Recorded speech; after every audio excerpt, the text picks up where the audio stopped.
نحمده ونصلي ونسلم على رسوله الكريم أما بعد فأعوذ بالله من الشيطان الرجيم بسم الله الرحمن الرحيم وما أرسلنا قبلك إلا رجالا نوحي إليهم فاسألوا أهل الذكر إن كنتم لا تعلمون وما جعلناهم جسدا لا يأكلون الطعام وما كانوا خالدين ثم صدقناهم الوعد فأنجيناهم ومن نشاء وأهلكنا المسرفين لقد أنزلنا إليكم كتابا فيه ذكركم أفلا تعقلون صدق الله مولانا العظيم اللهم صل على سيدنا محمد وعلى آل سيدنا محمد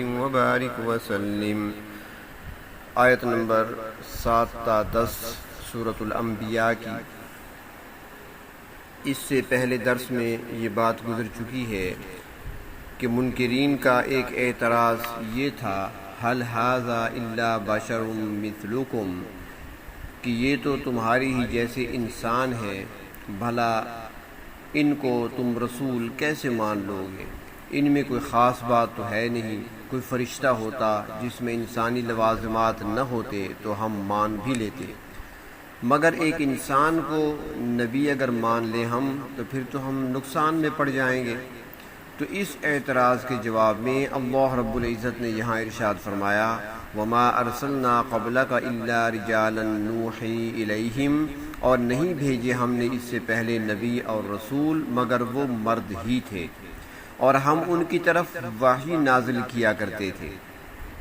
مطلب یہ کہ نبی آخر الزمان صلی اللہ علیہ وسلم کا انسان ہونا کوئی انوکھی بات نہیں ہے، بلکہ اس سے پہلے جتنے بھی نبی اور رسول ہم نے بھیجے وہ سارے انسان ہی تھے اور مردوں میں سے تھے، کوئی جن یا فرشتہ یا کوئی دوسری مخلوق انسانوں کی طرف نبی بن کر نہیں آئی۔ اور اس کی وجہ یہی ہے کہ انسان ہی سے استفادہ حاصل کر سکتے ہیں اور کسی دوسری مخلوق سے ممکن نہیں ہے، لہٰذا ان مشرکین کو اور کافروں کو کسی قسم کا شک و شبہ نہیں ہونا چاہیے۔ اگر تمہیں اس بات کا یقین نہیں آتا کہ جو اللہ رب العزت نے انبیاء علیہ السلام پہلے بھیجے تھے وہ انسانوں میں سے آئے تھے، تو پھر فاسألوا اہل الذکر ان کنتم لا تعلمون، اہل ذکر یعنی علم والے لوگوں سے دریافت کر لو اگر تم خود نہیں جانتے، کیونکہ اس وقت یہود و نصارہ جو اہل کتاب ہیں وہ موجود تھے اور وہ سابقہ کتابوں کا علم بھی رکھتے تھے، ان کے پاس تورات بھی تھی، ان کے پاس انجیل بھی تھی، ان کے پاس زبور بھی تھی۔ تو فرمایا کہ تمہارے پاس وہ ایسے لوگ موجود ہیں، ان سے پوچھ لو، وہ تمہیں بتا دیں گے کہ سابقہ انبیاء علیہ السلام واقعی انسان تھے، اور تمہارے اندر تاریخ سے واقف لوگ بھی موجود ہوں گے جو پرانی تاریخ کو جانتے ہوں گے، ان سے بھی تصدیق کر لو۔ انبیاء علیہ السلام کی انسانیت، آدمیت اور بشریت کا کسی نے انکار نہیں کیا، حضرت نوح علیہ السلام ہوں یا حضرت ابراہیم علیہ السلام ہوں، حضرت موسیٰ علیہ السلام ہوں یا حضرت عیسیٰ علیہ السلام ہوں، سب انسان ہی تو تھے، حتیٰ کہ پوری انسانیت کے جد امجد حضرت آدم علیہ السلام بھی سب سے اولین انسان اور بشر تھے۔ تو پہلی بات تو یہ بتائی گئی کہ نبی کے لیے انسان ہونا یہ کوئی عیب کی بات نہیں ہے بلکہ فخر کی بات ہے، ان کے لیے بزرگی کی بات ہے، ان کے لیے شرف کی بات ہے۔ ایسی بات نہیں ہے کہ نبی کو اگر بشر کہہ دیا تو معاذ اللہ ان کی توہین ہو جائے گی، ایسی کوئی نہیں۔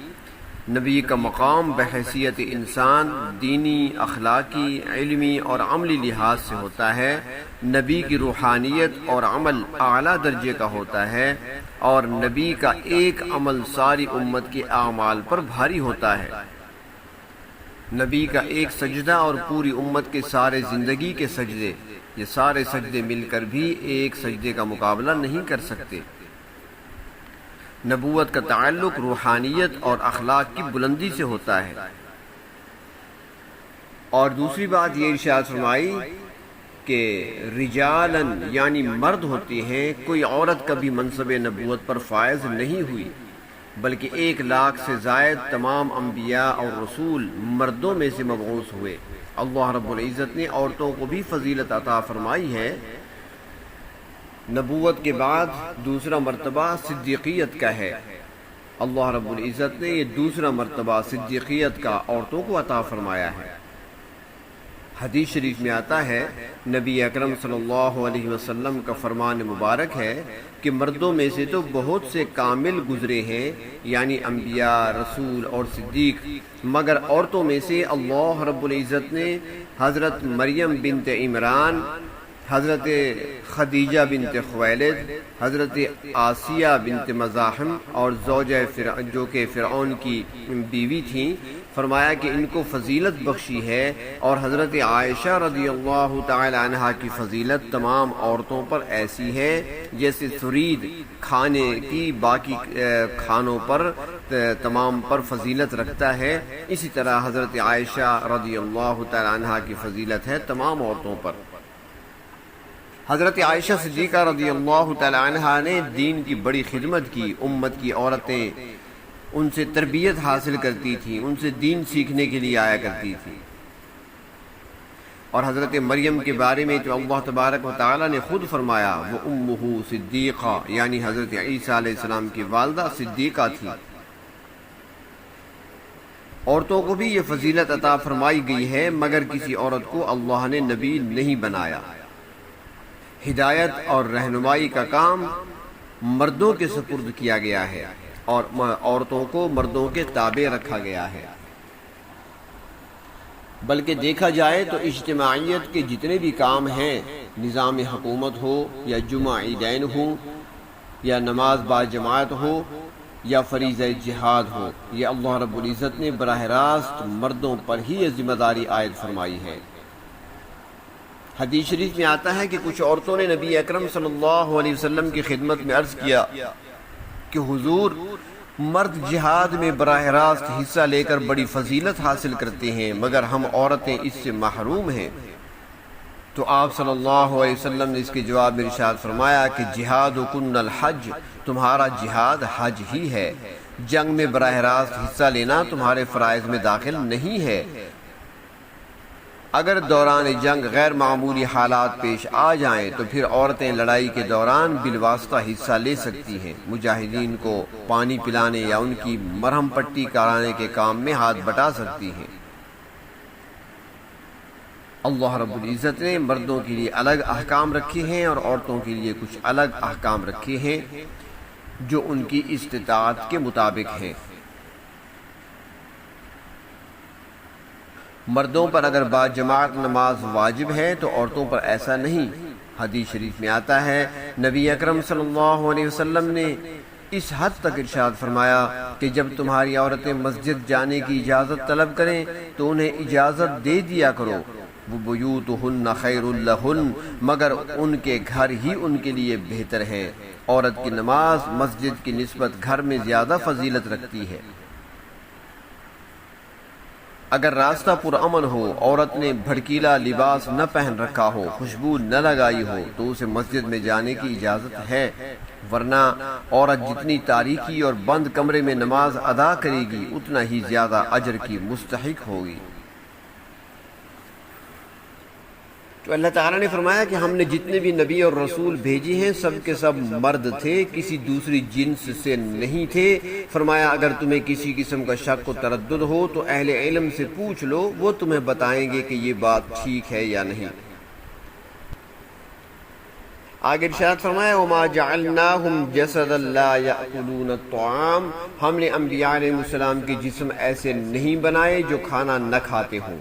انسان ہونے کے ناطے سے انبیاء علیہ السلام کو بھوک بھی لگتی تھی اور بعض اوقات بھوک کی وجہ سے بے چین بھی ہو جاتے تھے، یہاں تک کہ بعض اوقات پیٹ پر پتھر بھی باندھنا پڑتے تھے۔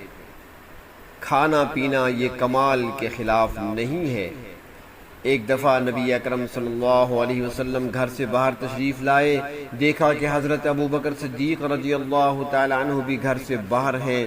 پوچھا تم کیسے آئے ہو؟ عرض کیا آپ کی زیارت کے لیے۔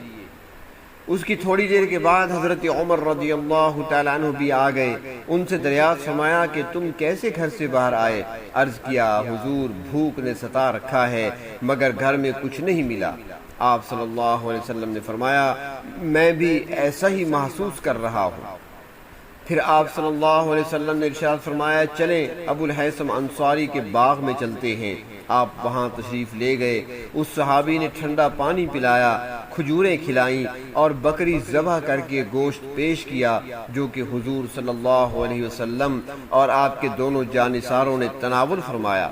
حضور اکرم صلی اللہ علیہ وسلم نے یہ بھی ارشاد فرمایا کہ ٹھنڈا پانی اور کھجوریں ایسی نعمتیں ہیں کہ جن کے متعلق قیامت کے دن تم سے سوال کیا جائے گا۔